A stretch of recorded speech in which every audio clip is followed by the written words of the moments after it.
Hello, everyone. Welcome to Conversations with Sekani, a podcast for people in their 20s who are trying to figure out life and not get lost along the way. Today's guest is Rachel Kur Schneider, a speaker, author, and transformational guide known for putting the I back in spirit. Rachel helps people reconnect with their inner identity, purpose, and spiritual awareness in a practical, grounded way. In this episode, we'll be diving into self-discovery, spirituality, emotional healing, and how to understand who we truly are and can radically transform our lives. Rachel, it's a pleasure to have you on our show. Welcome. Well, Joy, thank you. What a wonderful introduction. I'm excited about what we're going to talk about today. Right, I'm also excited about it. So, I have some warm-up questions for you, right? So, Sure. for people meeting you for the first time, who is Rachel Kur Schneider beyond the titles? She is someone who loves Jesus, loves people, and loves encouraging individuals to step outside of the box, try something new, and also make sure that they are taking the best care of themselves possible. And I do that through a lot of humor and fun and faith. Okay, wow, that's a very really good introduction, right? So your message, it centers on putting the I back in spirit. What does what does that really mean in everyday life? So here's the thing, you can't have the word spirit without I in it. Yes, yes. And what I have found is that it is so important for us to know who we are and what we were created for. And finding our life's purpose is one of those things that you don't just discover at once, but you'll keep rediscovering it as you go through your life. And I often think about the fact that if I knew in my 20s what my whole life was going to look like, I might have said, "Uh-oh, I I don't know that I want to go through all of that." And yet, I believe it was the firm foundation that I had in knowing who I was, what my gifts were, finding out what my strengths were, and really understanding what I was grounded in, what I would tolerate, and also yet being open to learning from new and different people. I think all of it is so important, especially as we're discovering who we are. And that changes, as I said earlier, who I was in my 20s. I'm still the same person now that I'm in my 60s, but I've matured quite a bit. And so you can't rush that process. And yet it's one of those things that I do believe our self-awareness is so important. And so for me, putting the I back in spirit is all about how do you fortify those things that strengthen your spirit and reach for those practices that are holy and healthy. Okay, wow. How do I fortify those things that strengthen my spirit, right? Okay. Yes. Yeah. So, many people they feel disconnected from themselves mentally, emotionally, and also spiritually. So, from your experience, what do you think is the biggest reason why people lose touch of their inner identity? Well, they quit taking time to check in with themselves. I think we live in a world that is just made up of distraction and the shiny object, right? Where's the shiny object? Oh, there it is, there it is, there it is. And for most of the time that I've been in this world, social media didn't exist like it does today. I have a real heart for those of you that are younger and that have so much more technology available to you. I didn't get my first cell phone until I was probably in my 30s. I mean, it's hard to think about that, but there was life before all of this technology and it has its good place, but But you are so right because we live in a world where digitally we're more connected, and yet personally we're more disconnected. And so I think that you really have to focus on making sure that you are putting the phone away and you are spending time with yourself and with your loved ones, with your tribe that feeds your spirit and your soul, because it's not, your soul's not going to get fed from technology. It may provide some kind of a what do I want to say, of an endorphin hit for a minute. But in order to really get something that is going to sustain you, it has to come from a deeper source. And I love the fact that we're talking across the globe and across the world, which is wonderful. And I know that we've got that instant connection, right? Hopefully, what I say or what I share will encourage some you or someone else to go a little deeper. And and that's going to look different. I think that's going to look different for all of us, but I think primarily we have to get rid of the distractions, and we have to shut out the noise, and we have to be able to sit with ourselves. And a lot of us don't want to do that or don't even know how to be quiet, how to be still and know. Wow. All right. So, with what you said, right? You said some of us haven't had the time to do that, why some don't know how to. So, is there a specific way one can actually sit and, try to focus on yourself? Are there rules to this?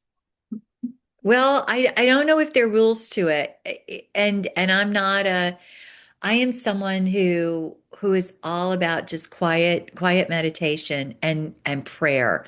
I have conversations with Jesus all the time in my head and sometimes out loud. I do it out loud too. But I think for me, one of the practices that I have in the morning, first off, if I can, if I don't have an early morning meeting, is I get outside right away.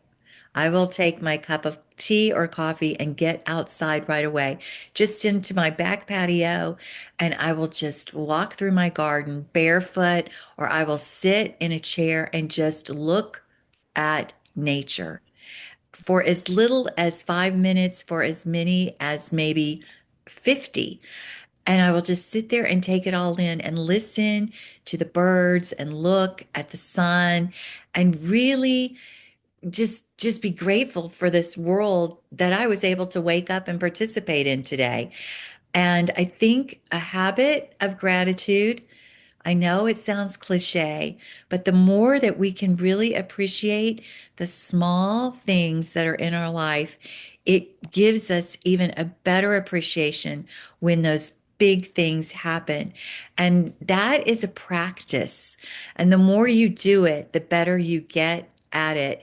And I will tell you, when I was your age, Joy, I probably wasn't as grateful for things that I should be.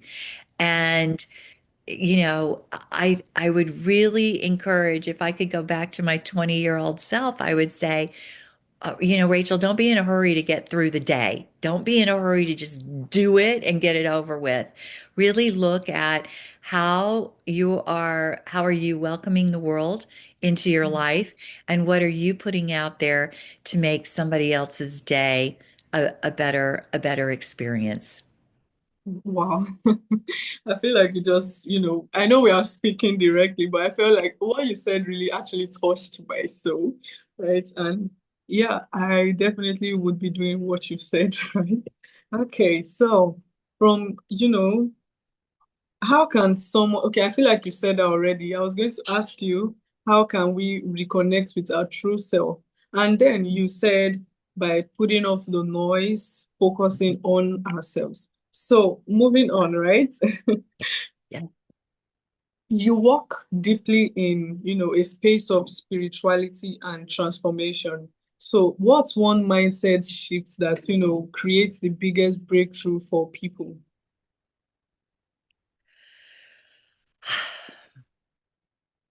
Well, I think that a lot of times, well, let's just think about this right now.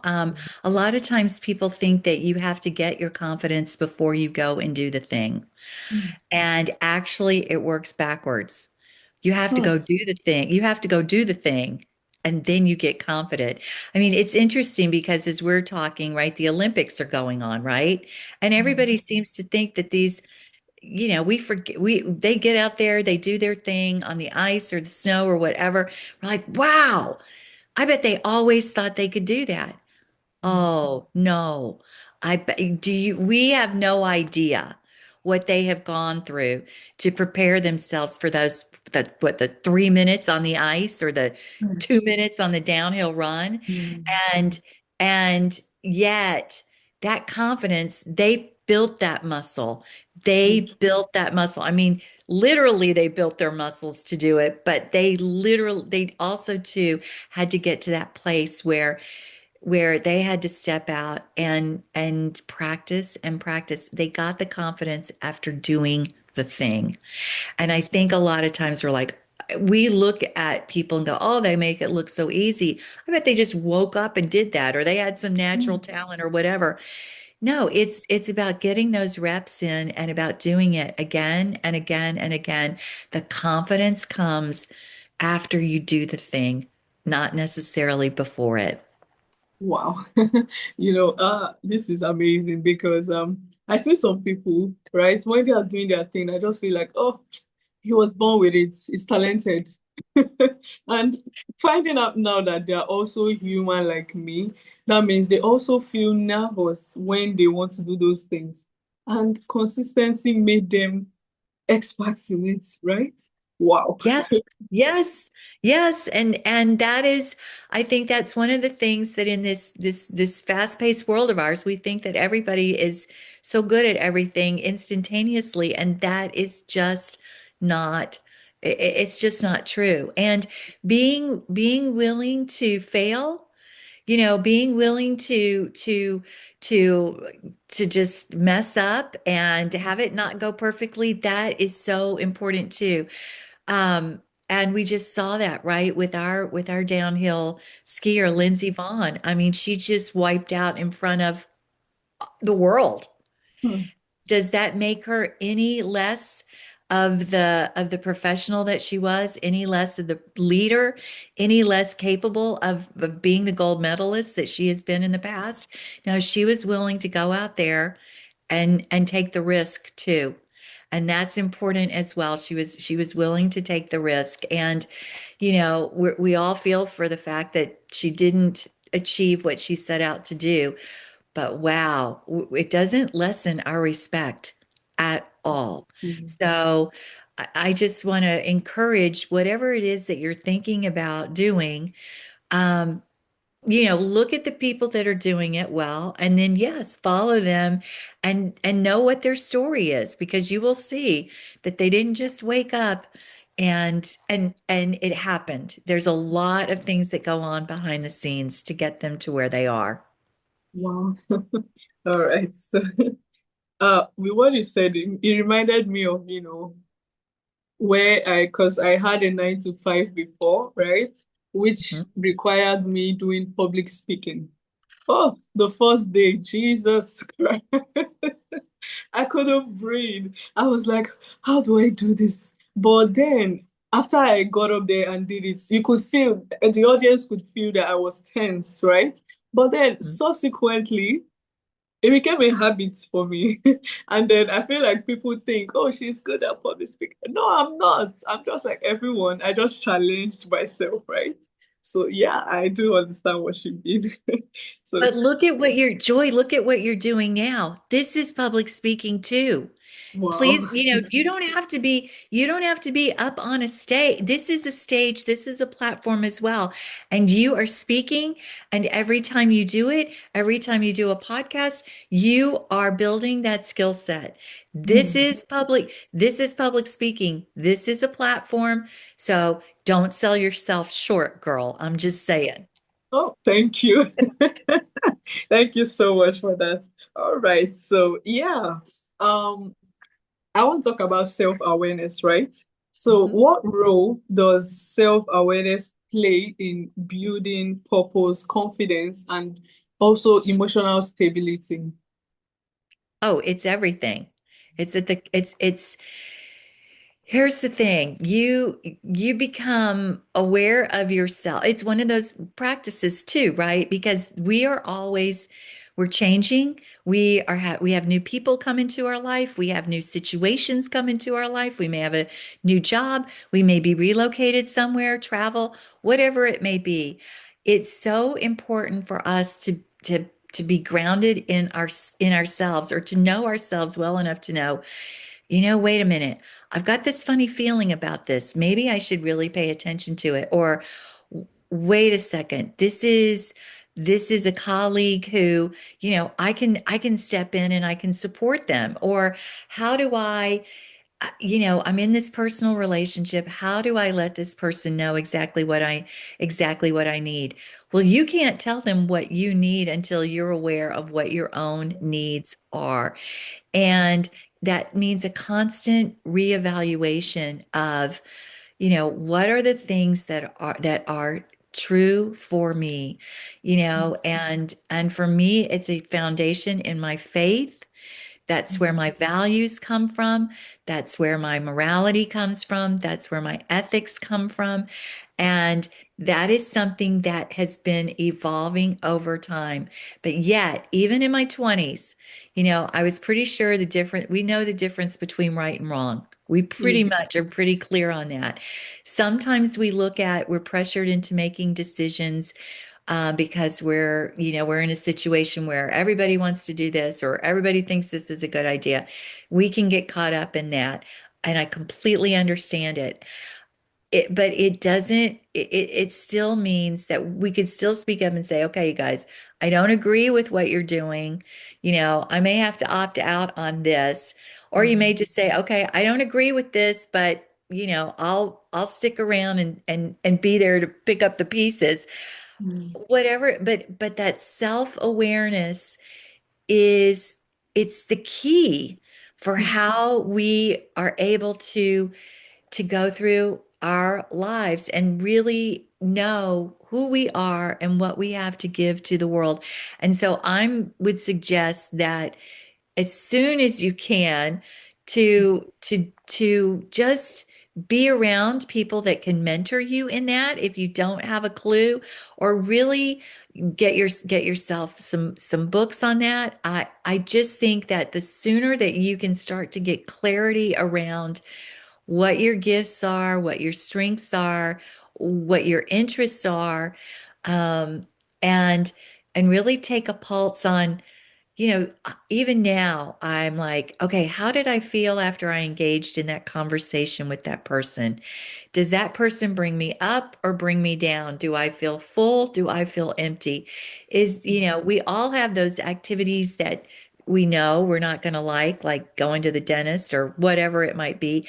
But how are we making sure that we still get them done, right? I like to encourage people when they're thinking about their things they have to do for the day, do the one you don't like first, whatever it is. It may be working out, it may be writing a paper, it may be, I don't know what it might be, but do the thing that you don't want to do, or that's the hardest for you first. And then that way, wow, you've got the rest of your day. Like, you've already won, right? You have already won. And I know for me personally, I am not somebody that loves to work out. So if I don't get it done early in the day, like first thing, it's not I going to don't happen. know do it. So it's one of those things that I drag myself out of bed at 7 in the morning. I'm at the studio at 7:30. And then by 8:30, I'm like, yay, we did this. All Wow. right. So, I just, but that's me being aware of the fact that I don't like to exercise. There may be people who are like, what are you talking about, Rachel? I love it. I love it. I love it. So, okay, that's not your hard thing then. Your hard thing might be jumping on a podcast. And for me, that's really so it's going to be different for all of us, but it's so important to really stay aware of those things that bring you joy and those things that don't. And as you mature, as you go from 20 to 30 and 30 to 40 and 40 to 50, it may change just a little bit, so don't be surprised. Okay, wow. Thank you so much for this. This has been really, really insightful and amazing, actually. So I was moved to ask you, I know you've been telling us a little about it, but I just felt like asking you, what advice would you have given to your younger self, right? Your 20 year old Oh, self. I would have told my younger self, not to be so hard on myself, not to, I think I was really caught up in done, get it done, get it done, get it done. I got married. I was 24 years old and then started, supporting my husband as he moved through his career. And I would also say being adaptable and open to new places. I will tell you, I moved from Dallas to Philadelphia to San Francisco to Chicago to Minneapolis. That's a lot. And you have to be willing to put yourself out there and be open to those new experiences and realizing too that there are going to be some some some detours along the way. And I like to tell people, because I lost my husband after 24 years of marriage, that sometimes that happily ever after doesn't turn out the way that you want it to. Mm. But with your faith, you can have a hopefully ever after that can be even more abundant than what you first had in mind. But you have to be able to be resilient and adaptable. And for me, staying focused in my faith and my relationship with Jesus Christ is what was paramount for getting me through all that. So all you 20-year-olds out there, I'm going to tell you, get grounded. Your faith is important, your friends, you need to have fun, and you need to make sure that you don't take yourself too seriously, and please don't take this world too seriously. Not at all. Okay, wow. Thank you so much for that. We really do appreciate the 20 years old. We appreciate that, right? Okay. So, I hope so. My sons are 20 years old. I don't know that they listen to me all the time, but Joy, I appreciate the fact that you're willing to consider these things. oh, I'm definitely going to consider them actually. All right. So finally, what would you define success? Oh, wow. That's a great question because here's the thing. Your definition of success is going to change Mm, as you get older. mm, What success was in your 20s and your 30s is going to look completely different in your 50s and your 60s. I mm, am going to tell you that for me, success is good health and good friends and a family that I am that I communicate with, that I'm connected to, and it's doing work that brings me joy. Was that the same in my 20s? No, I probably would have defined success as being married, getting a mm, steady paycheck, having some, hoo-ha important job, and planning a terrific future. Um, they're all important. I don't know that there is a right or wrong definition of success, but mm, most importantly, it's discovering your purpose. What were you put on this earth for? And then making sure that you share that with the people that you meet. I think that is probably the real secret of success. That's a pretty unique definition of success, actually, I would say. So, yeah, where can listeners get to know more about you? They can find me at spiritedprosperity.com. I'm also on Facebook, Instagram, LinkedIn, YouTube. The book is available on Amazon, and I also recorded it on Audible. If you love the sound of my voice and want to listen to me for another 5.5 hours, Joy, you can listen to the book. And I'm working on my second one right now, which will talk about how I was widowed at 49 and raised my two young boys, and how one of them chose the path of addiction, and how that all worked out. So it's a wonderful, it does have a happy ending. I will tell you that. Oh, wow. Now I'm so eager to go and check out the book, actually. I want to check it out. I want to know how it ended, right? Oh, Okay. So thank you so much, actually. All right. Thanks for tuning into Conversations with Sekani. If this episode sparked something in you, make sure to share to someone who you think might need this. And also subscribe so you don't miss out on new episodes. Thank you. I do appreciate it. And yeah, do have a blessed day, actually. and Godspeed to you too, Joy. Thank you.